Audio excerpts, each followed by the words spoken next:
Bismillahirrahmanirrahim.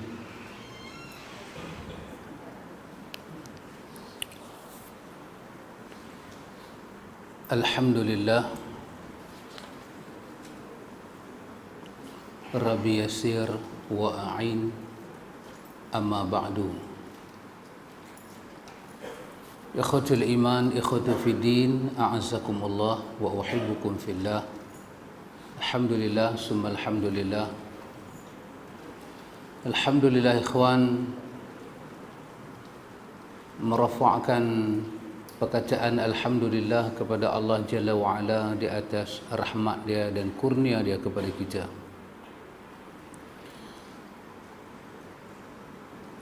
Ayat yang selalu kita dengar itu, wa in ta'udu ni'matallahi la tuhsuha.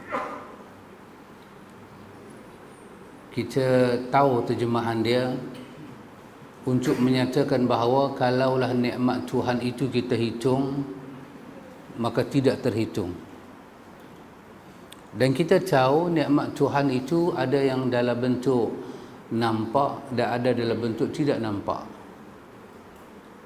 Dan antara satu nikmat dengan satu nikmat, kita juga tahu tingkatan-tingkatan dia. Ada nikmat kita rasakan lebih besar daripada yang lain.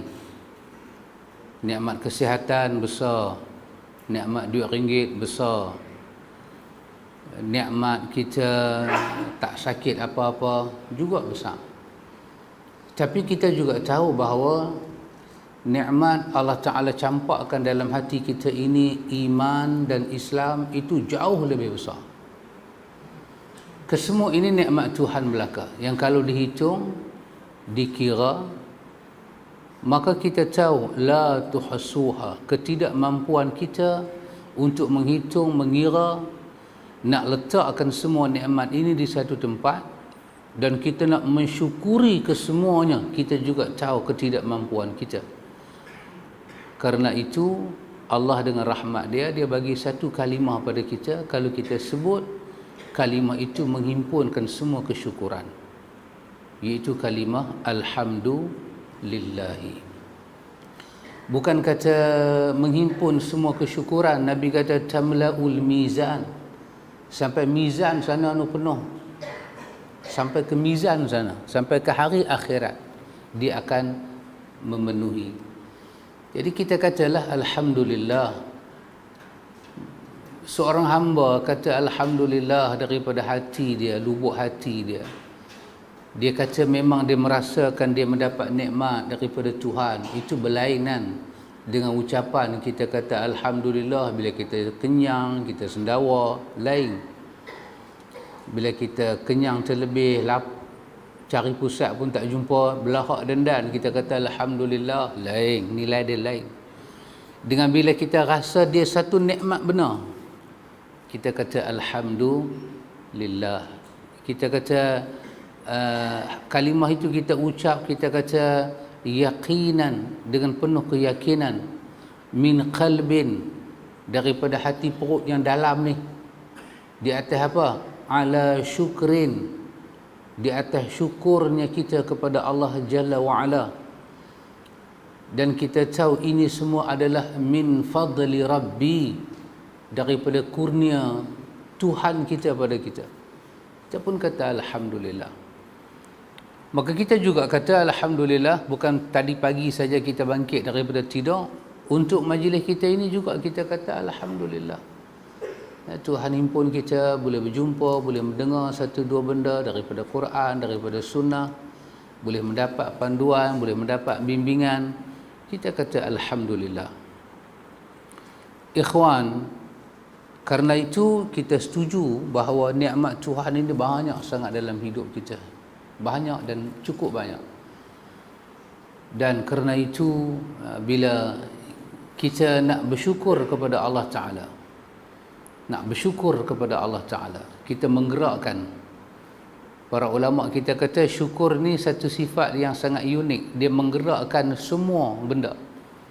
Dia daripada lisan, daripada hati dan daripada tubuh badan. Dia gerakkan berjalan secara serentak. Satu hati yang tak merasakan apa-apa dengan Tuhan, tak mungkin mulut dia boleh kata Alhamdulillah. Mulut yang kata Alhamdulillah tak diiringi oleh hati, nilai dia pun tak ada. Mulut kata Alhamdulillah, hati tak rasa, perbuatan tak pergi tak mana, lagi tak ada apa. Jadi untuk bagi dia tu selaras, ada pahala, ada nilai, maka Alhamdulillah itu sebelum dia menumpang di mulut kita, dia awal-awal dia terbit daripada hati perut kita, hati kita. Innamal a'malu binniyati, itu amal itu daripada an-niyatu. Dan niat semua kita tahu, niat tak ada kena mengena dengan urusan benda lain, dia urusan hati. Benda yang tak melibatkan gerak bibir, benda yang tidak melibatkan pergerakan lidah, lidah pun tidak bergerak, bibir pun tidak bergerak, itulah niat. Duduknya dalam hati kerana ingatan, kerana rasa, kerana syuur kita daripada dhamir paling dalam, merasakan ini kurnia yang sangat terasa dalam hati yang dalam tu, maka terkeluarlah satu kalimah di mulut itu, Alhamdulillahi, tanda syukur pada Allah. Apa lagi nak kata? Apa lagi nak sebut? Tak ada dah kalimah nak sebut. Nak kata terima kasih Tuhan, tak berbaloi. Nak balas, tak berbaloi. Nabi ajak kita bila orang tolong kita, orang buat sesuatu baik pada kita, kita nak balas tak boleh. Nabi suruh kita kata jazakallahu khairan.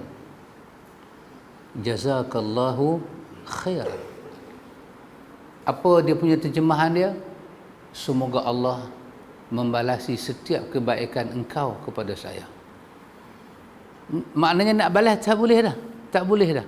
Jazakallahu khairan. Kalau kita terima kasih banyak-banyak, terima kasihlah banyak-banyak, tapi jazakallahu khairan dia lebih daripada tu. Mengharapkan jazakallahu. Jaza itu daripada Allah, balasan khair itu, balasan baik itu daripada Allah kepada awak. Supaya balasan kepada awak daripada sisi Allah juga baik. Seperti mana awak buat baik pada saya, sekurang-kurangnya Tuhan balas pada awak balik sebiji macam mana awak buat pada saya. Tapi yang saya harap Tuhan balasnya lebih daripada itu. Tapi sekurang-kurang balasan setimpal. Maka Allah kata wa ahsin kama ahsanallahu ilaik.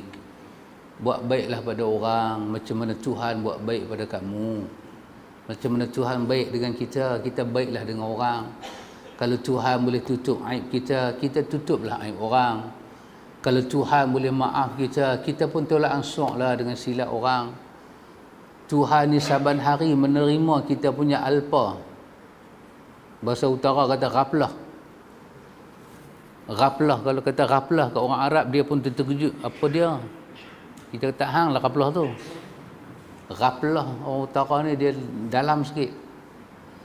Ghaflah kita ni pun Tuhan boleh terima. Pun Tuhan boleh terima. Allah suruh Nabi kata dekat kita, Nabi ibadi anni anal ghafurur rahim.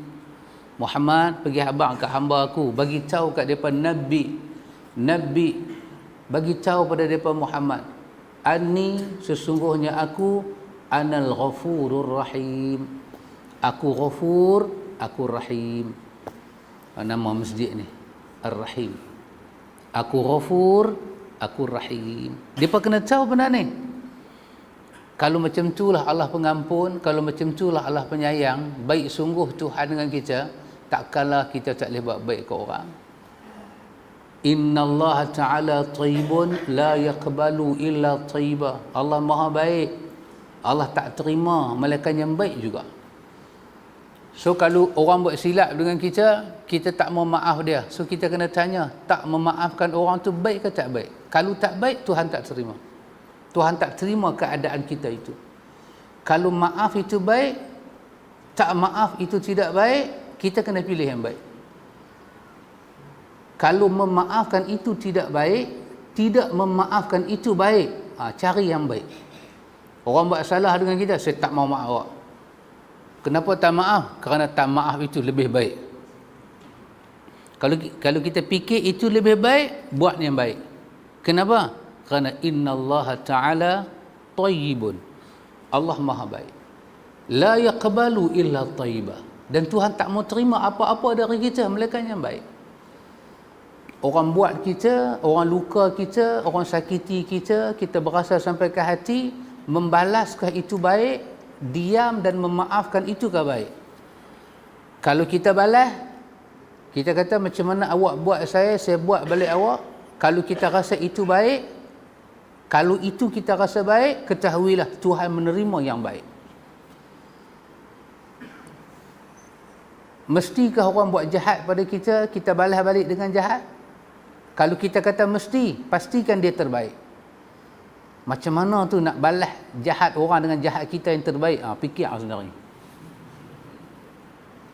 Tapi yang jelasnya, Allah Ta'ala Maha baik, dia tak terima melainkan yang baik.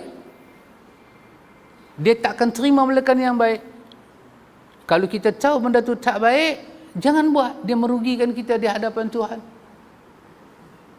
Satu lagi ayat Allah Ta'ala kata, innama yataqabbalallahu minal muttaqin.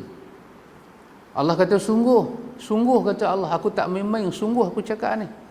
Aku tak menerima apa-apa melainkan daripada orang yang ada jiwa takwa. Itu saja. Allah Maha baik, tak menerima melainkan yang baik, dan Tuhan tidak menerima apa amal melainkan daripada jiwa yang bertakwa. Itu adalah pedoman dekat kita. Orang dapat pedoman, orang tak dapat pedoman, itu orang punya hal. Kita kena dapat pedoman, kerana Tuhan akan tanya kita. Kesudahannya, jenazah kita lah yang dimandikan. Jenazah orang dimandikan, kita tak rasa basah. Tapi kalau jenazah kita yang dimandikan, kita rasa basah. Kita yang akan ditanya. So, jadi orang baik, jadi orang buat sama dengan kemahuan Tuhan, itu amanah Tuhan pada kita. Berbuat dalam dunia seperti mana orang berbuat, itu bukan tuntutan Tuhan pada kita. Apa orang buat, kita buat, itu bukan tuntutan Tuhan pada kita. Tuntutan Tuhan pada kita, buat sehingga Tuhan terima. Maka macam mana kita nak buat sampai Tuhan terima? Allah kata, aku hanya menerima daripada orang yang bertakwa. Saya tengok member pun saya tahu sini ada sembahyang jemaat. Jadi khutbah jemaat kemarin pun nanti cakap pasal takwa. Tak payah diulang, tak payah disebut. Cuma memerlukan sedikit penghayatan kejiwaan, itu sahaja. Kesungguhan, itu saja. Kita sungguh faham, kita sungguh nak masuk, kita sungguh nak merenung, kita sungguh nak menyelam dalam makna takwa, kita boleh rasa. Tak ada dalam dunia ni yang Tuhan bagi pada kita, kita tak boleh menyelam dan merasa. Tidak ada. Tuhan buat alam, dia dengan fitrah. Buat fitrah sama dengan alam. Tuhan buat alam ni, dia turunkan syariat dia. Alam dengan syariat tidak pernah bertentangan. Perasaan fitrah dengan alam juga tidak pernah bertentangan. Allah katakan, وَمَا خَلَقْتُ الْجِنَّ وَالْإِنْسَ إِلَّا لِيَعْبُدُونَ. Itu ayat dengan alam, dengan tempoh 24 jam, dengan daripada kita muda sampai kita tua, dengan ujian sakit, dengan ujian kaya, ujian tak larat, tidak pernah bercanggah. Setak larat mana kita, sesusah mana kita, setua mana kita, sesakit mana kita, pasti kita mampu beribadat pada Tuhan. Pasti, demi Allah, pasti. Maka Allah katakan, fattaqullaha mastata'tum. Allah kata, perahlah tenaga kamu, habis-habisanlah bertakwa pada Allah. Fattaqullaha mastata'tum. Bertakwalah pada Allah semampu mungkin. Arahkan diri kamu untuk bertakwa. Semayang, kau sakit, kau semayang. Kau uzur, kau semayang. Kau sihat, kau semayang. Kau tua, kau semayang. Kau muda, kau semayang. Kau sibuk, kau semayang. Kau safar, kau semayang. Kau mukim pun kau semayang. Hatta dalam perang pun kau solat. Maka ayat itu dengan alam, dengan ujian Tuhan tak pernah bertentangan. Tuhan uji saya berat, kerana itu saya tak boleh beribadat. Tidak. Kerana kalau Allah bagi satu perkara, amanah pada kita suruh buat, Lepas tu Tuhan buat alam, alam menghalang kita daripada beribadat kepada kita. Itu bermakna Tuhan bukan alim. Tuhan bukan khabir. Tuhan bukan adil. Tuhan alimul khabir, latiful khabir. Dia mengetahui. Maka yang nak kena adjust lah ni apa dia? Bukan adjust alam, bukan adjust Tuhan, adjust kita. Yang balansi lari elemen ni kita. Balansi kita yang lari, elemen kita yang lari. Hati, perut dan pemikiran kita yang duduk pada tempat yang tak betul. Kita nak adjust matahari, nak adjust bulan. Try tengok pergi adjust. Try tengok. Kau tak teradjust ke? Kita 24 jam, 24 jam. Sama, dulu kita muda, sekarang kita tua. Dulu kita bekerja, sekarang kita pencen. Sama, Tuhan tu juga. Pahala berjalan seperti itu juga. Maka kerana itu, kita yang kena sedar diri kita. Kita yang kena tahu benda ni. Kita kena tahu kesudahan kita bertemu Tuhan. Kerana tu rasanya pada pusingan yang pertama ini dalam hidup kita, kalau kita boleh susun benda ni, emosi kita, ilusi kita rasanya macam terkawal. Banyak tindak tanduk kita itu rasanya macam tersusun. Kerana yang kena berubahnya kita, yang kena tahunya kita, yang kena beramalnya kita, bukan orang. Itu tengok Nabi ajak beberapa perkara pada kita. Yang kalau kita hayati perkara tu, kita akan jadi manusia paling baik dalam dunia. Saya rasa. Bukan kata saya rasa, saya yakin. Apa Nabi ajak pada kita dalam hidup? Satu. Nabi kata kafa bil mar'i kadhiban.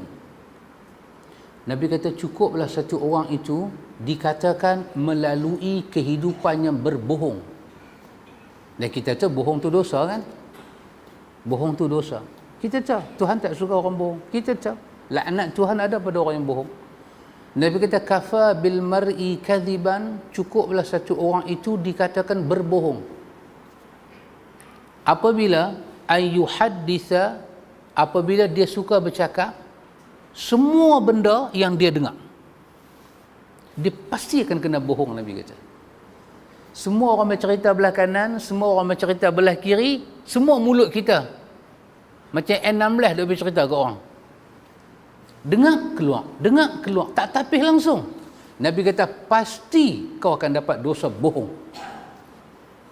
Artinya apa pelajaran daripada hadis ni? Cara kita lah, cara orang kampung kita nak buat, bukan cara kita lah, cara saya lah orang kampung, dia semua orang yang educated. Cara duduk pun kita tahu educated.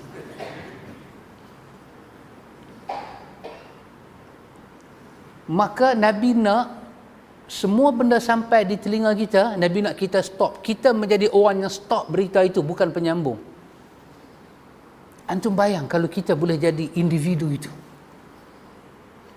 Individu ini bukan kehendak rukun negara, bukan kehendak mana-mana carta organisasi, tapi kehendak Allah dan Rasul.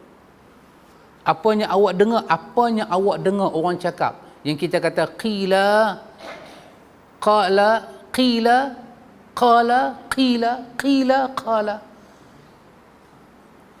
Belajar Arab tahu kan, qila majhul. Depa cakap. Rumus. Cerita tu ya ke tak ke tak tahu, tapi dak qila, ramai orang cakap. Majhul, siapa dia tak tahu. Qala, dah orang kata, itu saya cakap, kalau depa bohong, bohonglah saya. Dia pun tahu. Dia buat statement tu, dia tahu. Nabi kata dunia akan melalui sistem ini. Dunia akan melalui sistem sampai akan kena. Dah sampai satu tahap Nabi kata penyampaian berita, dah habis dah berita pasal aksiden, habis berita pasal bank kena rompak, habis cerita pasal orang boya gigit orang, keluar pula orang gigit boya. Habis berita dalam dunia. Dunia dah tak ada berita nak sampai. Gunung berapi pun apa cakap dah. Mana semua cakap habis dah. Last sekali berita akan sampai pada kita mengusik maruah orang. Pasti sampai di telinga kita. Kali ini kita akan dengar berita apa? Berita semua kita dengar pasal maruah orang yang diruntuhkan. Kalau daripada awal awak tak tutup mulut awak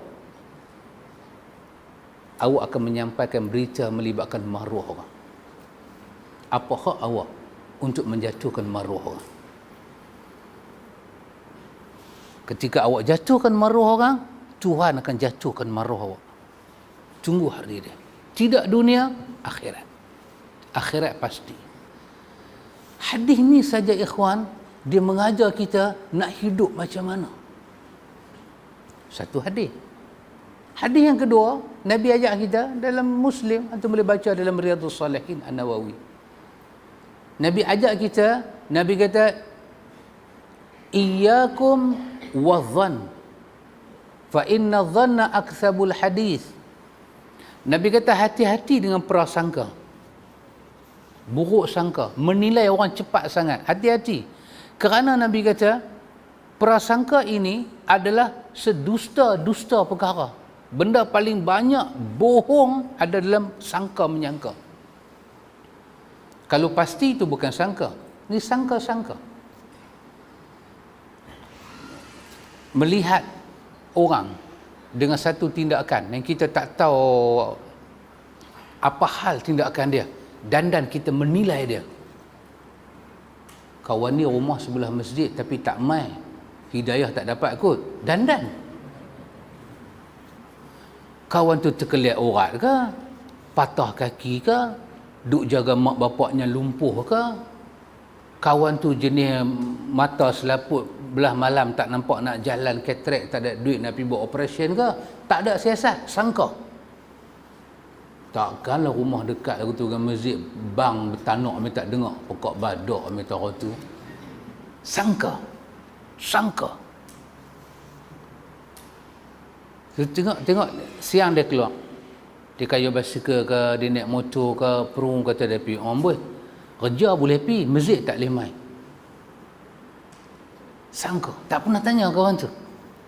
Kok nak sekat kan, tanya IC nombor berapa, beranak bila ni saya nak tanya apa masjid. Tak ada. Sangka.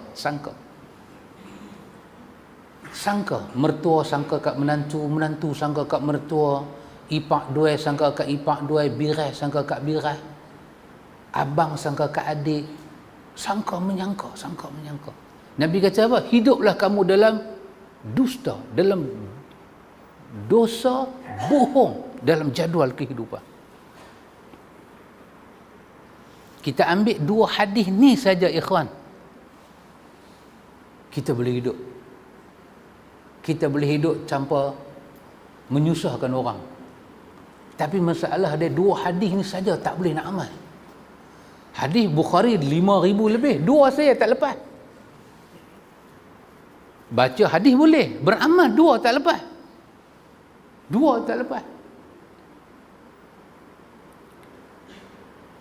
Lepas tu Nabi sebut pula kat kita, Nabi ajak kita nak hidup ni macam mana nak hidup. Dan kita semua tahu satu benda pada ikhwan, Rasulullah itu uswatun hasanah. Selagi kita hidup, kita tak boleh ikut dia, bermakna kita balik bertemu Tuhan, masalah tak selesai. Bila Allah Ta'ala puji dia dalam suratul Qalam kan, Allah kata wa innaka la'ala khuluqil azim. Allah puji. Masa Allah puji tu, Allah tak sebut pasal solat, Allah tak sebut pasal apa. Allah sebut tentang khuluqil azim.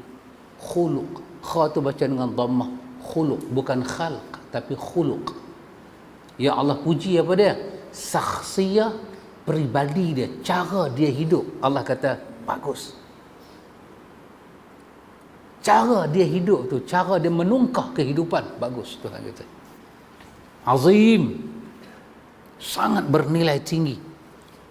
Wa innaka la'ala khuluqil azim. Dahsyat kau Muhammad, hebat kau Muhammad. Kau boleh hidup dalam dunia yang penuh dengan kancah-kancah kehidupan macam ni punya dahsyat. Kau boleh hidup macam ni Muhammad, dengan khuluq, dengan budi pekerti perangai, dengan sakhsiah, peradaban, kesopanan yang tinggi Muhammad. Hebat kau Muhammad. Hebat kau Muhammad. Tengok Nabi sebut.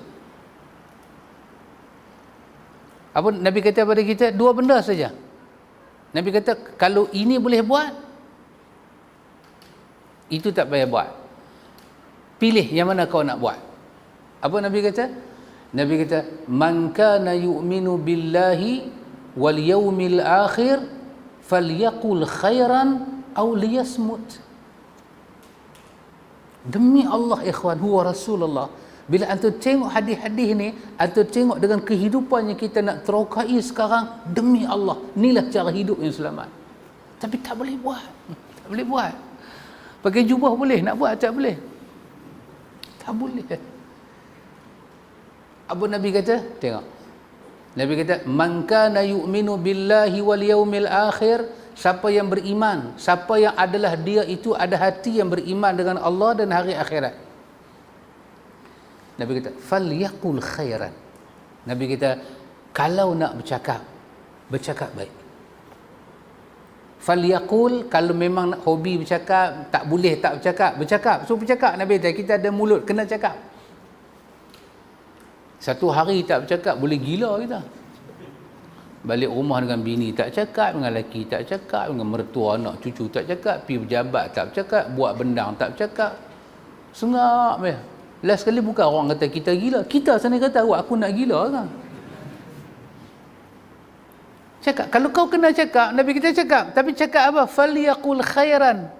Cakap baik-baik. Wa qulu lin-nasi husna. Jumpa manusia cakap baik-baik. Sebut benda baik-baik kat manusia. Tapi kalau kau tak boleh cakap baik, kau tak boleh cakap baik, Nabi kata awliyasmut. Nabi kata diam. Itu ada pilihan, cakap atau diam. Bercakap disuruh khairan. Kalau khairan dah tak ada, bila kita bercakap nada berubah, ayat berubah, tak nampak dah Dewan Bahasa dan Pustaka punya perkataan, dah tak nampak dah. Yang nampak dewan kita punya bahasa dah. Tak boleh nak cakap elok-elok, tak boleh dah. Bila orang marah kita, orang usik emosi kita, kita mula boleh bercakap, tapi ayat baik-baik tak ada. Ketika ayat baik-baik tak ada, pedoman daripada Nabi, jangan bercakap, diam. Tapi kita perang dengan hati kita. Kita kata kalau diam, orang kata aku bodoh. Tak mau orang kata bodoh tu. Walaupun bodoh, tak mau orang kata dia bodoh. Dia cakap. Bila dia cakap, tak ada benda baik keluar. Nabi kata hancur hidup kau. Orang putih kata, walaupun yang kata ni orang hitam, tapi orang putih kata, kita ni nak kontrol diri kita ni payah. Susah. Ada tengok Quran kata apa dekat kita? Itu ayat Quran kata dekat kita. Last sekali, antum tengok, antum main mengaji, saya mai bagi syarahan kat antum dengar bersila, dengar sampai letih, mengantuk, terlena, terkejut, mamak mana pula main muzik aku ni. Lalu penceramah main cerah-cerah. Semua kita belajar, kita dapat. Kesemua kita belajar. Tapi last sekali, kesudahan kita belajar ni pergi mana? Antum panggil saya ustaz, antum panggil saya datang bercakap satu dua perkara di sini. Last sekali, kesudahan saya bercakap ni kena pergi mana? Tengok Quran kata apa? Quran kata, ya ayyuhalladzina amanu qu anfusakum wa ahlikum nara. Kesudahan dia, Quran kata, kau pastikan diri kau dan keluarga kau selamat. Kesudahan dia. Itu kesudahan saya kena jaga, ikhwan. Antum panggil satu orang ya ustaz, dia maulana, ya habibi, antum panggil lah dia apa pun, tapi last sekali dia dan keluarga dia tak selamat, habis. Habis kita. Kita belajar agama ni, kita bukan kena fikir orang, kena fikir kita. Kita kena fikir kita. Kita, keluarga kita. Kita dan keluarga kita beragama tak? Tahu tak agama? Tahu tak sunnah? Pertahan tak sunnah? Sayang tak dengan sunnah? Siapa dia? Kita dan keluarga.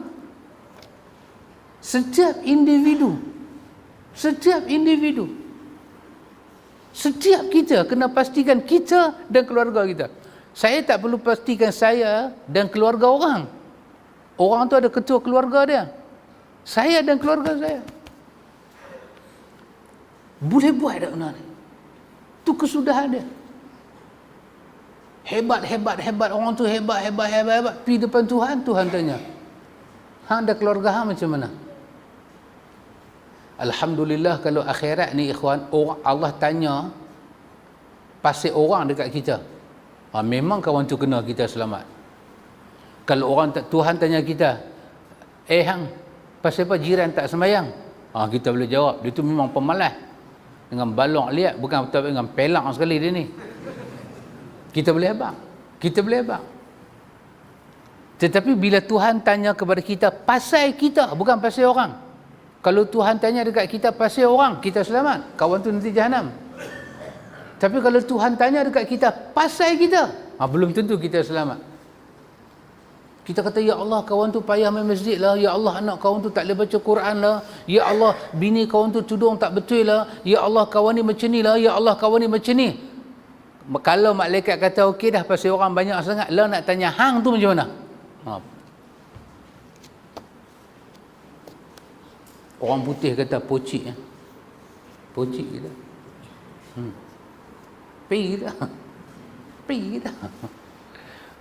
Yang kita duk baca, kita duk menulis, kita duk itu, kita duk ini, Allah ikhwan. Kita yang dipertanggungjawabkan. Kita. Kita main masjid, anak kita. Kita main masjid, bini kita macam mana? Kita bini main masjid, anak kita, menantu kita, cucu kita macam mana? Keturunan kita yang kita duk kata zuri Rabbana hablana min azwajina wa dhurriyyatina qurrata a'yun waj'alna lil muttaqina imama. Kita zuriat kita. Allahu akbar. Itulah perkara bila kita datang belajar, kita tahu tanggungjawab tu, kita lebih rasa peka dengan hidup kita. Kita lebih rasa. Betul ikhwan. Antum dengan saya selalu tengok orang mati kan?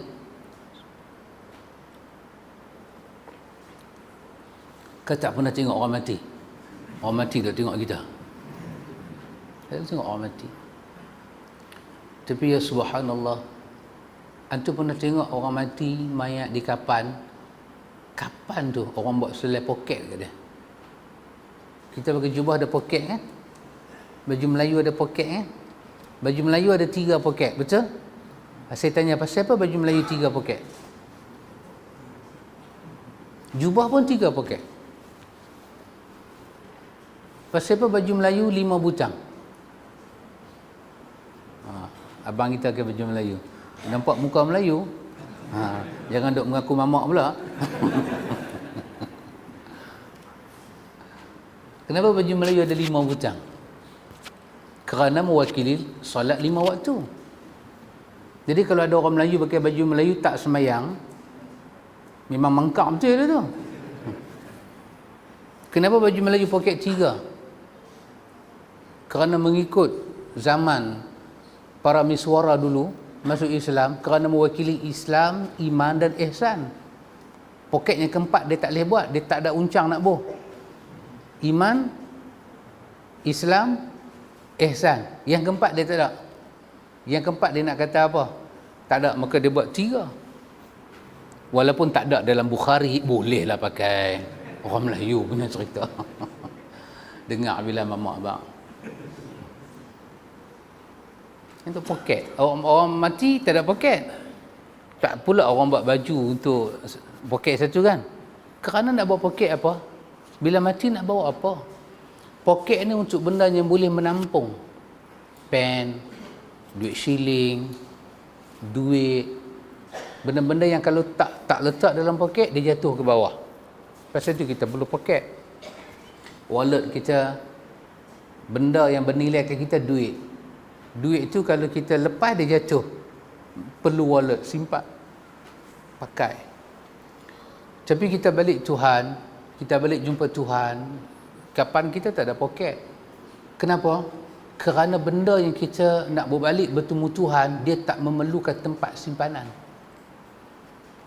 Dia memerlukan penyertaan, dia akan serta dengan kita, amal kita. Amal kita tak perlu poket bubuh. Tu amal kita tak perlu account bank.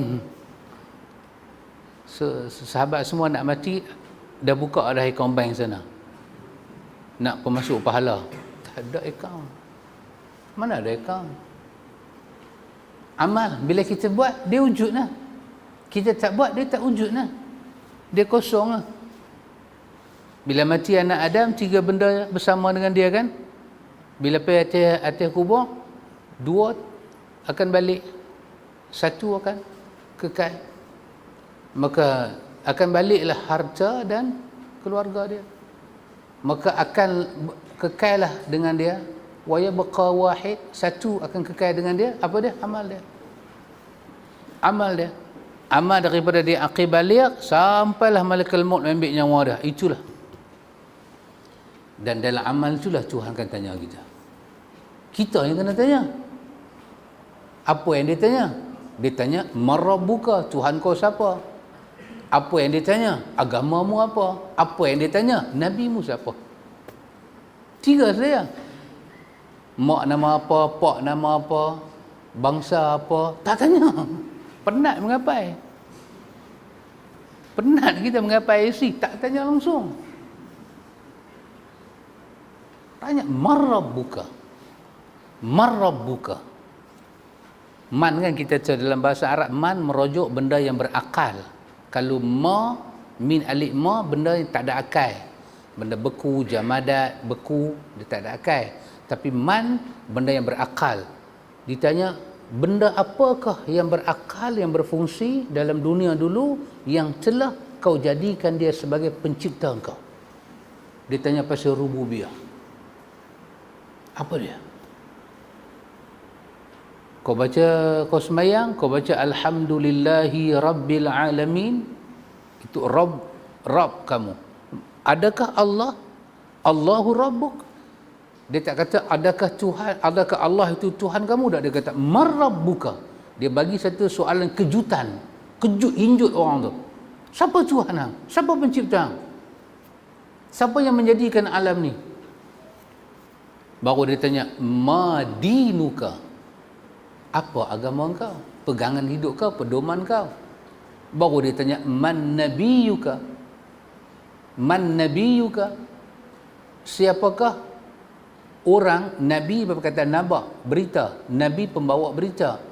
Siapakah orang yang Tuhan telah sampaikan berita kepada dia untuk menyampaikan semua berita pasal Tuhan? Siapa dia?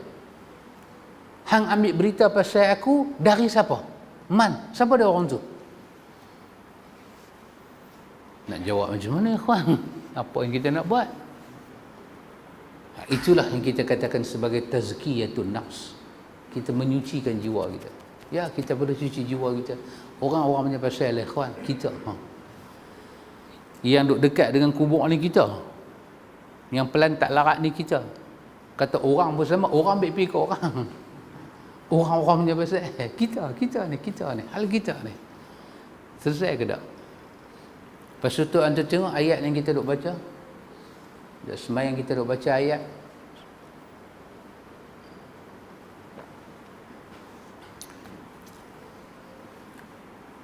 Allah katakan dalam ayat dia, Allah kata, ya ayyatuhan nafsul mutmainnah irji'i ila rabbiki radiyatan mardiyah fadkhuli fi ibadi wadkhuli jannati. Antum pun tahu ayat ni. Allah kata, wahai nafsul mutmainnah. wahai nafsul mutmainnah. Nafas, nafsun, bahasa Arab diri pun nafsun, ruh pun dipanggil nafsun. Kita boleh duk menafas, tarik udara ni pun dipanggil nafsun, kehidupan pun dipanggil nafsun. Allah kata, wahai ya ayyatuhan nafsul mutmainnah, wahai nafas, wahai ruh, wahai manusia yang ada ruh, yang ada kehidupan, yang kehidupan itu mutmainnah, itmi'nan, yang ada ketenangan, kedamaian. Kalau ketika dipanggil ya ayyatuhan nafs, wahai nafas, Allah kata kullu nafsin za'iqatul maut, setiap yang ada nafas akan maut. Wahai nafas yang tenang, wahai nafas yang tenang. Kalau dalam diri kita ni ada nafas yang tenang, Tuhan kata jangan takut, irji'i ila rabbik, jom balik berjumpa Tuhan kau. Dia tenang. Kenapa dia tenang? Pasal diarahkan dia balik jumpa Tuhan dia. Mana boleh tak tenang? Kalau dia tak tenang, bermakna dia kalut. Ikhwatul iman, ikhwatu fid din, a'azakumullah wa uhibbukum fillah. Alhamdulillah, summa alhamdulillah. Ikhwan,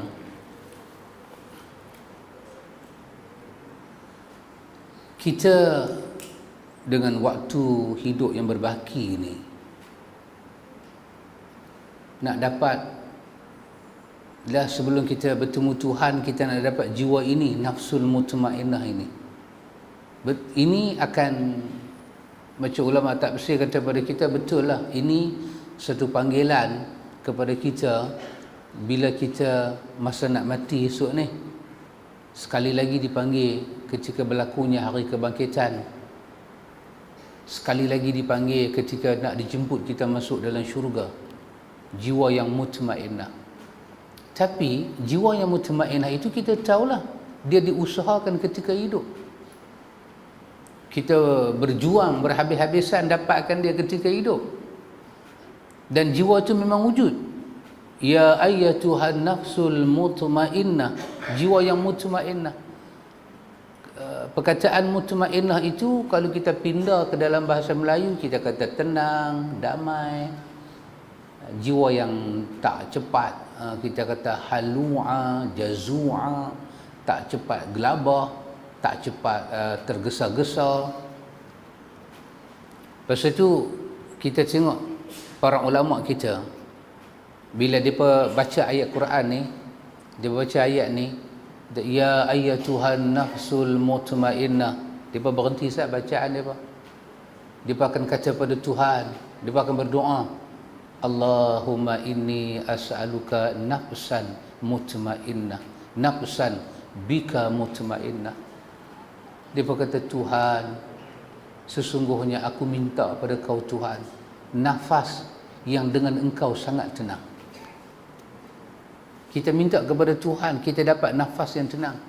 Kita ni ikhwan, bila kita tengok nafas mutmainnah, benda mula sekali kita kata kat diri kita, boleh dapat ke?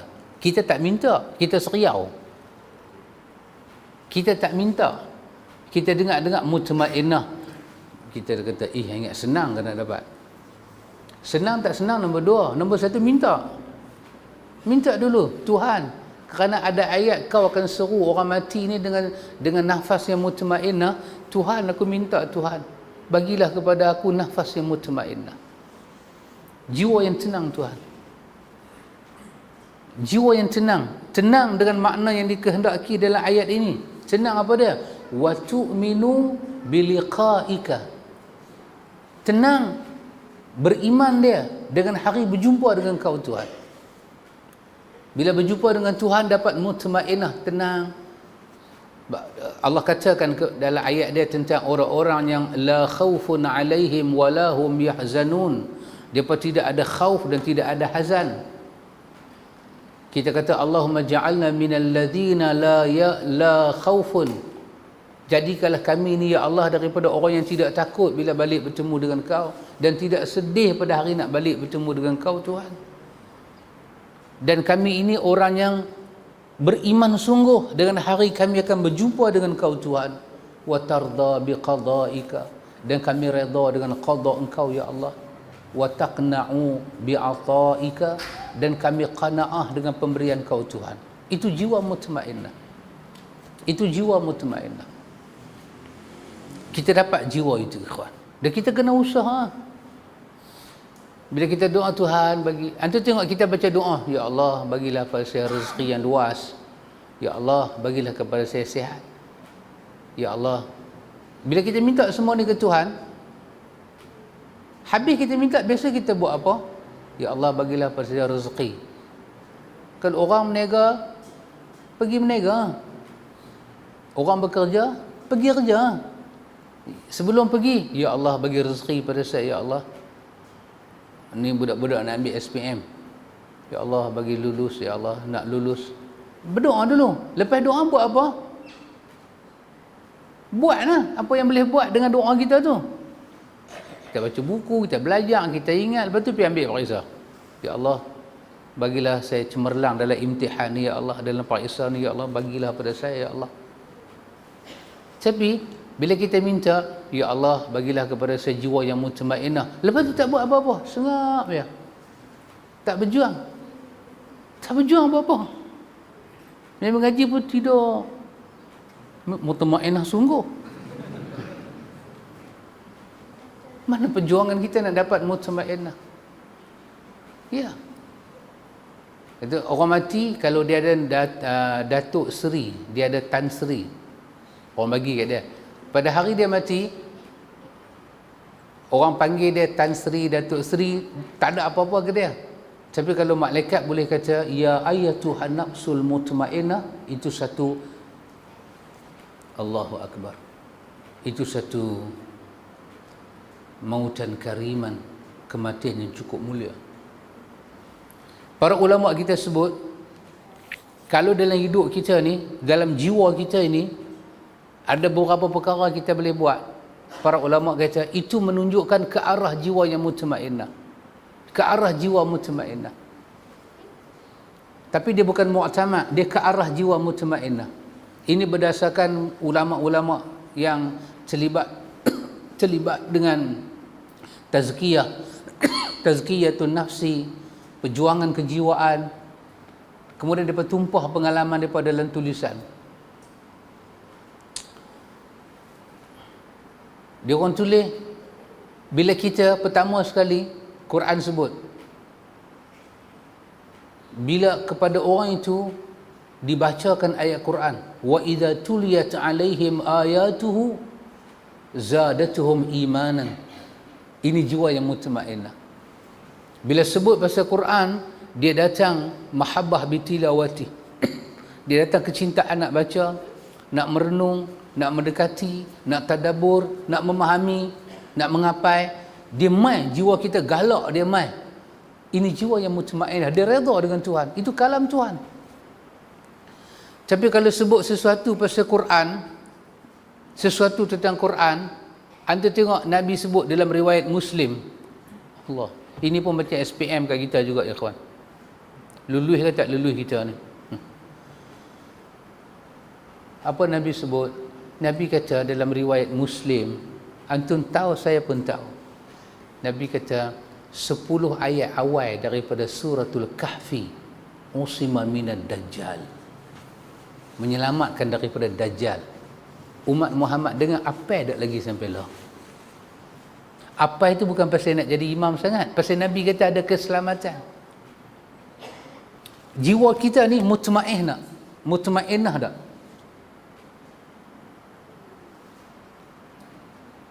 Ui, antum fikir sendiri duduk. 10 ayat je, bukan 110. Al-Kahfi itu 110, 10 awal. Tak apalah, ambil 10 term pun tak apa-apa. Setahun satu ayat, setahun satu ayat, 10 term apa? 24 jam, sibuk ke? Sibuk berbenar ya. Kata orang Perak, sibuk berbenar ya. 10 ayat.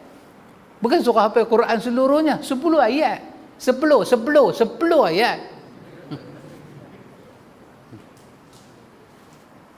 Kita berumur, kita pun dah berumur, duk makan ubat kecil manis banyak sangat, dia tarik urat banyak sangat. Okey, anak kita kerah tak? Bagi tak sokongan? Apai? Menantu kita bagi tak sokongan? Apai? Bagi tak sokongan? Apai? Nabi kata usima minad dajjal, kau selamat daripada dajjal. Nabi yang cukup sayang dengan umat ni, usima minad dajjal. 10 ayat tu je, 10 je. Sebulan kalau boleh hafal satu ayat, sebulan satu ayat, takkan terlampau sibuk kot. Sebulan, 10 bulan dapat 10 ayat Al-Kahfi. Boleh buat sujud syukur dah, boleh buat dah pulut kuning, boleh makan dah. Tu tanda khatam betul tu. Mutmainnah ni apa dia ikhwan? Jiwa yang kontak dan respon dengan Tuhan. Dia respon, dia kontak. Dia tak boleh duduk diam. Kalau berkenaan dengan yang dia cintai, dia kasihi, berkata sesuatu, dia tak membalas, dia tak boleh duduk diam. Pasal tu wa idza tuliyat alaihim, bila dibaca ayat Tuhan dia, apa respon dia? Zadatuhum, dia dandan wajilat, dia bagi respon. Tak boleh. Macam kita bila dengar orang azan, jiwa kita respon. Tu bila azan, Allahu akbar, terus kita respon, Allahu akbar. Asyhadu an la ilaha illallah, kita respon. Asyhadu an la ilaha illallah. Tapi kalau masa tu kita sembang, ngungang, masa tu nak tanya, plate nombor baru nampak? Masa tu baru nak tanya, anak you ambil SPM ke macam ni? Dia kata bukan anak, cicit. Tadi masa orang bang dia tak teringat. Orang bang baru dia teringat, dia tak bagi respon pada azan, bermakna jiwa dia tidak itmi'nan. Tidak itmi'nan. Tidak, dia yang bagi respon. Antu pernah jumpa pakar mana? Pakar jantung ke? Pakar mata ke? Pakar tulang ke? Pakar apa-apa sekalipun, dia pakar dalam bidang dia doktor pakar. Dia tengok cara kita jalan masuk, dia tahu kita sakit apa. Dia bukan wali. Pasal badan kita ni bagi respon kepada penyakit kita. Dia tengok mata kita, dia tahu orang mata kita lari. Tak payah kita abang. Dia kata, makcik ni mata, saya tahu makcik. Kita kata, doktor ni jenis apa? Tak tahu, makcik tak ada yang cakap. Makcik, saya tahu makcik. Awak doktor membelah ke? Dah, saya tak belah apa makcik. Itu orat mata makcik tu lari meteruk sangat dah ni. Orat mata. Ada bomo-bomo kampung kan, dia pandai. Dia selak mata kita ni. Dia tahu batu karang. Kawan tu duk melupuk macam kena hantu. Dia ni mai tengok, dia tu, kawan tu sampai tumbuk dinding lah. Macam tu rimau masuk badan, tumbuk dinding. Aduh lah, dia kata, dia pun tanam dalam rumah ni, dia langkah ni, tu jadi lagu ni. Orang rumah pula kata, tengok Ustaz tu macam mana. Dia kata payah dia minta macam-macam ni, hampa tak boleh bagi ni. Tu mai bomo kampung hak pandai-pandai ni, dia silat-silat biji mata. Dia kata ni bukan hantu, ni batu karang. Bukan ada batu sebiji dalam tu, perubahan biji mata ni. Dia tahu, dia kata ni batu karang. Dia bijak memang boleh pakai. Dia kata batu karang ni. Tapi dia tu kata hantu. Tak, dia kata hantu boleh menjelma dalam macam-macam, dalam batu, dalam tu. Orang bijak. Para ulama kita ikhwan, kerana mereka masuk dalam bidang kejiwaan, mereka bagi simptom-simptom ni, jiwa kita tak aman dengan Tuhan. Jiwa yang tak aman. Apa dia? Bila jiwa kita tak aman, kita tilawatul Quran, paling besar ialah tilawatul Quran. Ibnu Qayyim kata dalam buku dia, semua zikir jadi rendah apabila berjumpa dengan Al-Quran. Quranlah zikir yang paling tinggi. Di dalamnya menghimpun semua kalimat dan perkataan. Bila seorang hamba tengok Al-Quran, dia tak menjana nak baca. Lepas dia baca, tak menjana nak mengetahui makna, nak mengapai. Maka dia menghadapi masalah mutmainnah. 1. 2. Ulama kita kata apa dia? Apabila kita dengar sunnah, dia tak main nak ikut. Tak rasa nak ambil tahu, nak bertanya, nak belajar, nak tanya saya ni macam mana amal, tak tanya ke diri, saya buat ni, aku buat ni sama tak dengan Nabi aku? Dia tak main yang tu. Dia tidak dapat mutmainnah. Kerana mustahil manusia ada jiwa yang mutmainnah kalau dia tak duduk di atas jalan Muhammad. Muhammad lah orang paling tenang jiwa daripada Tuhan. Dan dia datang membimbing jiwa kita. Yang ketiga, para ulama kita kata apa, ikhwan? Apabila dia berhubung dengan manusia, dia bercakap dengan manusia, dia tak boleh cakap baik. Dia tengok manusia, dia tak boleh fikir baik. Dia tak ada jiwa yang tenang. Pasal apa? Dia tak boleh fikir baik lah, pasal jiwa dia tak tenang. Jiwa dia itu bergelombang macam ayat laut, berkeledak. Dia tengok orang, dia buruk sangka. Pasal apa? Itu petanda jiwa dia tidak mutmainnah. Kalau jiwa dia mutmainnah, dia tengok orang, dia baik sangka. Orang kata ke dia, tak payah balas. Balas buat apa dia? Daripada balas, biar aku kata subhanallah wa bihamdihi subhanallahil azim. Sekali kata apa jadi? Tamla'ul mizan. Kalimat yang dicintai oleh Tuhan. Bila kita sebut memenuhi, kan, kalimatani khafifatani 'alal lisan tapi saqilatani 'alal mizan. Ni orang duk kata kat hang lah. Makcik, dia duk kata kat makcik lah, dia kata makcik ni queen control, laki kawai mau tak bola poket lah. Kawai laki. Dia dengar tu jadi macam hang koyak baju-baju. Siapa kata kat makcik hang bagus lah ambil penyampai tu bagus. Tapi bila orang kata ke dia, orang kata makcik ni kawai lelaki lah, alhamdulillah, subhanallah wa bihamdihi subhanallahil azim. Dia boleh kata lagu tu, mutmainnah dia. Benda-benda ni semua ya kawan, benda-benda yang sangat simple. Dan kita pun tak pernah fikir dalam hidup kita. Kita banyak fikir benda-benda yang tak boleh buat, benda yang boleh buat jarang kita fikir. Tapi dia adalah penentu kita ni siapa sebenarnya. Kadang-kadang kita rasa kebah tangan, kebah kaki, kita kata pasal apa tangan aku duk kebah Kebah adalah simptom, menunjukkan ada benda tak selesai. Kita pergi jumpa doktor. Doktor kata, makcik duk kebah-kebah ni kolesterol naik kot kolesterol.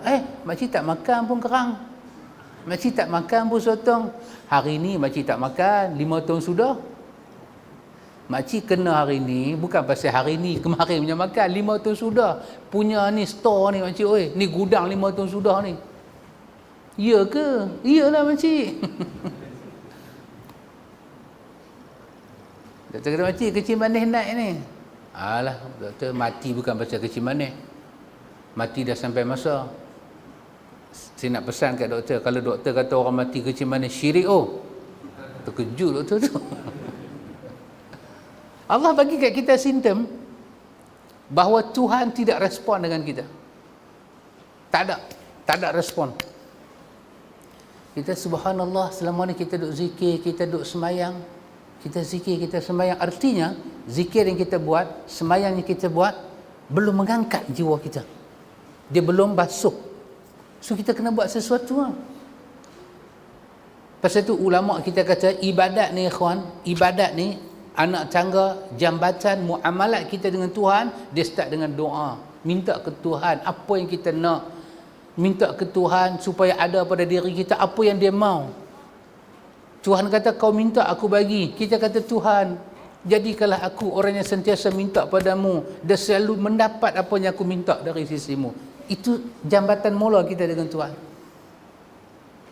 Tuhan kata kau ingat pada aku ingat pada kau. Kita kata Tuhan, jadikanlah aku orang yang banyak ingat pada kau Tuhan, dan aku nak fadilat kau sebut nama aku di depan para malaikat. Kita start respon ke Tuhan, dan Tuhan respon ke kita. Tuhan respon. Tuhan kata kalau kau syukur aku tambah. Kita pun tak tahu atas apalah kita nak syukur ni, tapi kita start, Tuhan aku nak jadi abdan syakura, hamba yang bersyukur. Tuhan tunjukkan aku jalan nak bersyukur. Kita start minta, dia bagi. Dia tak pernah mungkir janji. Innahu la yukhliful mi'ah. Dia tak pernah mungkir janji dia. minta. Kita minta. Kita minta. Kita minta. Itu adalah jambatan pertama kita dengan Tuhan, ikhwan. Antum tengok zikir-zikir yang Nabi ajak kita baca lepas solat. Ya subhanallah. Sampai Nabi sebut dalam riwayat ikhwan tentang subhanallah 33, alhamdulillah 33, Allahu akbar 34. Kita baca lepas solat 5 waktu. Apa Nabi kata? Nabi kita tidak akan pernah menyesal siapa yang buat benda ni. Tak akan pernah menyesal. Kita ambil sikit masa. Subhanallah, subhanallah, subhanallah. Pun ada riwayat menyebut kalau kita sibuk 10 kali. Subhanallah, subhanallah. 11 kali. Subhanallah, 25 kali. Subhanallah, subhanallah. Habis banyak 33. Subhanallah, subhanallah. Apa Nabi kata? Tidak akan menyesal orang yang berwirid lepas salat. Tidak akan menyesal. Kita ikhwan bila dengar-dengar, ya Allah ya Tuhan, jadikanlah aku orang yang tak menyesal itu Tuhan. Kuatkan aku nak berzikir pada Engkau Tuhan. Maka Nabi ajak kita doa. Panggil Muaz bin Jabal. Muaz, mari sini. Muaz, mari sini. Ya Rasulullah, aku nak abak. Banyak benda aku nak abak ke hang Muaz. Tapi sebelum aku abak banyak benda ke hang Muaz, satu benda aku nak abak ke hang dulu. Inni uhibbuka ya Muaz. Nabi kata, aku sayang ke hang Muaz. Aku sayang ke hang Muaz. Aku sayang ke hang Muaz. Kita ni ikhwan, sebelum ada pakar motivasi, kita ada Nabi dulu. Tapi sayang, kita tidak. Orang Melayu ada pepatah kan, kalau tidak dipecah buyung, buyung ke ruyung? Buyung kan? Ruyung. Mana dapat dia punya sagu kan? Kalau kita tak memecah ruyung ilmu, takkan kita kenal sunnah Nabi kita. Kita jumpa orang, apa abang sahabat ni ada benda saya nak abang ni. Sebelum nak panggil sahabat makan kenduri ni, saya nak abang satu benda. Dia pun get ready to know. Apa dia? Aku sayang kat hang. Kita kata sayang kat dia, bini dia pula dengar. Punggah. Oh lama dah hampa jadi lagu ni. Nanti Ustaz. Ini sunnah. Kita sampaikan sayang kita ke orang tu sunnah. Itu daripada perjalanan hidup Nabi. Sayang. Kenapa ikhwan? Hari ini dunia bagi tahu. Dunia ketandusan kasih sayang. Dunia ketandusan. Nabi 1400 tahun silam mengajar di bumi yang Sahara. Susah cari ayam. Tentang nilai kasih sayang. Tentang nilai. Man lam yashkurin nas, lam yashkurillah. 1400 tahun silam Nabi kata, siapa tak reti ucap terima kasih ke orang, dia dianggap tak bersyukur pada Allah. Bila orang buat baik, katalah terima kasih sahabat, terima kasih, jazakallahu khairan. Kata, sengak aja. Buat bisu aja. Sengak aja. Sengak aja kata. Kadang-kadang kita nak keluar parking, orang tolong tarik, buat tangan. Belah terus. Belah terus. Dia tu maki, tengok syaitan betul. Terbelah. Susah, kita jadi berat. Kita punya bebanan hidup ni berat. Nak angkat tangan susah, nak say hello susah, nak senyum susah. Cara benda, kita ada aset yang mahal, sangat sukar dikeluarkan. Kalau keluar tu kita mampu ketak-ketak. Susah nak berkeluar. Tetapi kesemua itu, apa saja kita buat, dia memberi respon. Siapa kita? Kita sedang papar pada dunia, inilah aku. Tapi kerana orang yang duduk depan kita pun tak tahu macam kita pun tak tahu macam dia, kita rasa tak ada apa-apa. Tetapi di hadapan orang yang tahu, oh subhanallah ikhwan, subhanallah. Karena itu ikhwan, bila Quran kata dekat kita ayat ini, ya ayyatuhan nafsul mutmainnah, perjuangan kita tak habis lagi ikhwan, nak dapat jiwa yang mutmainnah. Abu Bakar bila dengar Nabi baca ayat ni, dia seronok. Abu Bakar kata dekat Nabi, ya Rasulullah, ahsanu hadha ya Rasulullah. Bagusnya ya Rasulullah. Cantiknya kalau ada orang dapat benda ni. Nabi kata, sataqulu laka ya Abu Bakrin. Nabi kata, orang tu hang lah orang tu. Sataqulu laka ya Abu Bakrin. Besok kalimah ni akan diperdengarkan pada kau wahai Abu Bakar. Stop dia. Stop dia Ustaz. Ya Rasulullah, saya dapat benda tu ya. Kau lah. Sataqulu laka ya Abu Bakar. Esok akan dikatakan kepada diri engkau, wahai Abu Bakar, kaulah orang yang tenang itu. Ya Allah Akbar. So ini bahagian daripada episod hidup kita, ikhwan, sebelum kita balik bertemu dengan Allah Jalla wa'ala. Pasal itu banyaklah kita fikir pasal kita. Apa yang kita belum buat, apa yang kita belum tahu. Yes. Imam Malik kata sepatah pada kita, ikhwan. Imam Malik kata, kau bacalah sejarah Nabi Nuh alaihi salam. Baca. Imam Malik suruh kita baca riwayat hidup Nabi Nuh. Kau baca A sampai Z. Lepas tu Imam Malik kata, aku nak beritahu satu benda pada kau. Sesungguhnya dia kata, sunnah Muhammad seperti mana bahtera Nuh alaihi salam. Sunnah ni, dia kata seperti safinah Nuh alaihi salam. Seperti mana bahtera Nabi Nuh alaihi salam. Kita pun tak tahu besar mana. Riwayat yang paling kita pernah dengar, bahtera Nabi Nuh besar mana? Panjang dia 1,100 hasta. Tinggi dia 600 hasta. Dalam Qisasul Anbiya. Itu riwayat Ibnu Abbas. Paling besar tu dia kata. 3 lapis. Bawah buah binatang berpasangan, buah tanaman, binatang berpasangan, buah orang. 3 lapis. Nuh tebuk pintu. Tunggu pokok tu naik 100 tahun. Bila Nuh diejek, Nuh berdoa. Allah cerita doa Nuh dalam Quran. Nuh kata, ya Allah, dia ejek aku Tuhan. Nuh tak tahan dah dengan ejek dia apa. Sakit mendanah telinga. Allah kata, tak apa Nuh. Allah kata tak apa Nuh. Pada hari Tuhan kata tak apa, aku terima doa engkau Nuh. Hari itu Allah kata kepada Nuh, tanam pokok. Maka Nuh pun tanam pokok. Cukup 100 ton pokok tu naik.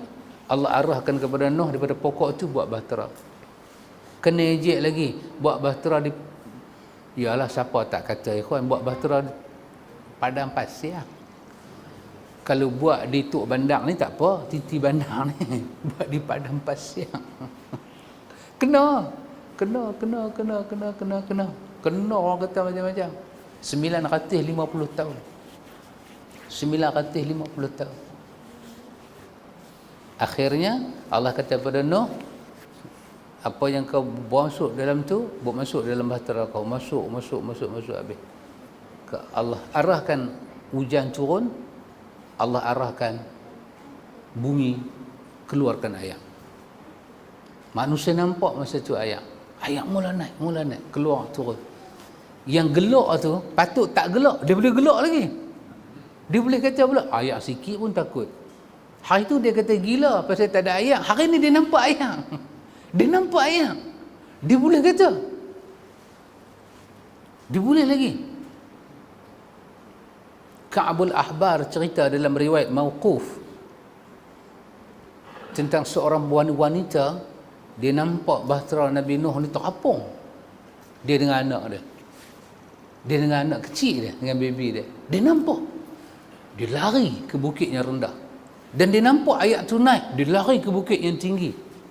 Sampai dia pergi panjat bukit dia dengan anak dia, dia tak boleh buat apa dah. Dia julang anak dia naik di atas. Dia tak mau naik atas bahtera Nabi Nuh. Nabi kata, andai kata Allah mengasihi seseorang pada hari itu, Allah akan kasih ibu dan anak ni. Tetapi Tuhan tidak kasih pada siapa-siapa pun, melainkan yang berada di atas bahtera Nuh alaihi salam. Mati dia. Imam Malik kata apa? Kau belajar benda ni, lepas tu kau dengar sepatah sunnah seperti bahtera Nuh alaihi salam. Apa nota kita boleh buat, ikhwan? Siapa tak naik atas bahtera, dia tak selamat. Dan kalau keluar daripada bahtera, kalau dia boleh kata dia selamat, dia bohong. Kerana ayak ni mai ni dalam keadaan mughriqin, akan menenggelamkan semuanya. Sa'awi ilal jabal, kami larilah naik. Tak, la asimal yaum. Nuh kata la asimal yaum, hari ni tak ada siapa boleh selamat. Tak ada siapa boleh selamat hari ni, melainkan orang yang dirahmati oleh Tuhan saja. Siapa dia? Orang yang ada atas bahtera. Mati anak dia. Mati anak dia. Imam Malik kata sunnah seperti bahtera Nabi Nuh. Selain daripada sunnah fitrah kehidupan, seperti ayat bah tu, dia keluar daripada bumi, dia turun daripada langit, yang siapa pun tak boleh selamat di akhir zaman melainkan dengan sunnah. Dengan sunnah. Nabi kata dengan sunnah, bukan dengan semayang, dengan sunnah, bukan dengan semayang. Semayang tu satu juzuk dari sunnah, maybe 0.1 daripada sunnah. Maka sunnah bukan sembahyang saja. Sunnah adalah akhlak, sunnah adalah kehidupan, sunnah adalah perasaan, jiwa, penilaian. Itu adalah sunnah. Bagaimana kita nilai orang, bagaimana kita komunikasi pada orang, bagaimana kita berhadapan dengan orang, itu juga sunnah. Solat itu satu juzuk. Kita mungkin berjaya tang solat, tapi tang perasaan kita tak berjaya, tang nilai orang, komunikasi dengan orang, mungkin kita tak berjaya. Maka Nabi kata fa'alaikum bisunnati. Apa yang aku nak daripada kamu tentang banyak kerana hidup ni, aku nak kau pegang dengan sunnah aku. Kau selamat. Kau selamat. Allah kata dalam Quran, Nuh itu innahu kana 'abdan syakura. Dia hamba yang bersyukur. Allahu akbar. Maka orang yang tak ikut Nuh dianggap tak bersyukur pada Tuhan. Kalau Nuh hamba yang bersyukur, Muhammad macam mana ikhwan? Afala uhibbu an akuna 'abdan syakura. Nabi kata, salahkah aku semayang sambil bengkak kaki kerana aku juga nak jadi hamba yang bersyukur. Maka siapa yang tak ikut Nuh dikatakan tidak bersyukur, tak sampai syukur daripada Tuhan. Siapa yang tak ikut Muhammad, dia boleh sampai pada Tuhan? Mustahil. Nahi, kabi-kabi nahi. Nahi, tum pagal hai. Tak boleh. Tak sampai kat Tuhan kalau tak ikut Muhammad. Ya. Ya, ini episod perjalanan kita. Dan yang kita kena fikir apa dia ikhwan? Kita kena fikir pasal kita, jiwa kita. Mutmainah tak dengan Tuhan? Kalau benar-benar mutmainah, tunggulah sampai masa dia irji'i ila rabbiki radiyatan mardiyah. Kalau ini jalan Tuhan kita redha.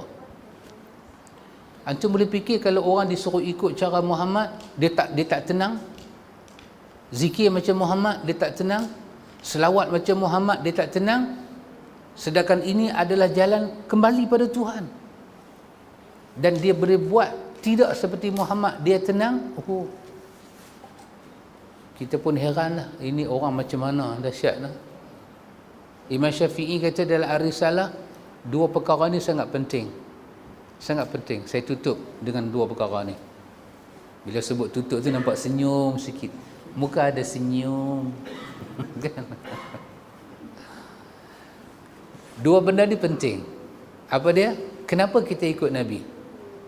Kenapa bila Nabi buat, kita buat? Kenapa bila Nabi tak buat, kita tak buat? Kenapa kita selalu kena tanya pasal Nabi? Kenapa? Kenapa? Imam Syafi'i bagi dua saja dalam Ar-Risalah. Siapa baca Ar-Risalah, dia akan jumpa perkataan ini. Apa Imam Syafi'i kata? Dengan Nabi tak buat, kita tak buat. Dengan Nabi buat, kita buat. Dengan Nabi membaca, kita membaca. Nabi meninggalkan, kita meninggalkan. Kenapa? Yang pertama, dia kata, kerana tidak ada manusia yang lebih suci daripada Muhammad. Tak ada. Maka kalau orang yang suci buat, adakah orang yang kotor macam kita tak buat? Kalau orang yang suci tinggal, orang yang kotor macam kita nak buat? Ini orang paling suci. Tak ada orang lebih suci daripada dia. Dan kita tahu kita baru nak mencari kesucian. Betul tak betul? Kita baru nak mencari. Mungkinkah kita yang baru nak mencari meninggalkan orang yang telah mendapat endorsement daripada Tuhan, dia suci? Dia suci. Dia telah sampai makam ubudiyah. Satu. Yang kedua, Imam Syafi'i kata apa? Dengan Nabi tak buat, kau tak buat. Dengan Nabi buat, kau buat. Itulah makna ikutan, itibak yang kau bagi pada dia. Yang Quran kata, qul in kuntum tuhibbunallah fattabi'uni. Itulah bentuk itibak, mengikuti. So Nabi tak buat, kau tak buat. Nabi buat, kau buat. Itu nak panggil apa tu? Itu nak panggil ikut ke, nak panggil engkar ke? Tuan ikut saya. Tadi saya ikut Faisal tadi, anak Tuan Haji Rashid kan. Dia kono, saya kono. Dia kono, saya kono. Sampai dalam pusat dia bagi kanan, saya bagi kiri. Kalau dia tanya saya, pasal apa ustaz buat lagu tu? Saya ikut. Lah kalau ikut saya ke kanan, pasal apa ke kiri? Tak apa, yang penting ikut. Tu ikut pesen apa tu? Tu ikut dalam kamus mana tu? Nabi buat, kau buat. Bermakna kita ikut lah. Nabi tak buat, kita tak buat. Itu bermakna ikut. Ya, kata Imam Syafi'i. Kerana Tuhan nak kita tahu bahawa manusia paling suci Muhammad, manusia kita kena ikut Muhammad. Maka kerana tu kita tak boleh pisah dengan Muhammad. Kalau kita pisah dengan Muhammad, Imam Malik kata belajar daripada kisah Nabi Nuh apa jadi dengan hidup. Kau akan ditenggelamkan keseluruhannya. Keseluruhannya akan ditenggelamkan. Mengerikan. Lebih-lebih balik bertemu dengan Tuhan Jalla wa'ala. Jadi ikhwan, kesimpulan dia, apa dia? Kita hanya nak dapat jiwa yang mutmainnah, itu saja. Pencen dapat dah, alhamdulillah. Berim pun pernah dapat. Jangan kata tak dapat, pernah dapat. Alhamdulillah. Berim pun dah dapat dah. Cucu pun dapat dah, menantu pun dapat dah. Kencing manis pun dapat dah. Alhamdulillah. Semua dapat dah. Satu aja tinggal, mutmainnah. Inilah ujian terakhir sebelum kita sampai di ujung kehidupan. Semoga Allah menganugerahkan kepada kita jiwa yang mutmainnah. Allah bagi pada kita jiwa yang beriman, nak berjumpa dengan dia di hari akhirat. Allah bagi kepada kita ini hati yang redha dengan qada yang dia bagi. Dan Allah bagi pada kita ikhwan qanaah, iaitu rasa cukup dengan apa yang dia bagi pada kita. Semoga dengan itu berhimpunlah mutmainnah pada hidup kita ikhwan. Ikhwan, semoga Allah merahmati antum dan merahmati saya. Terima kasih kepada pihak masjid ini.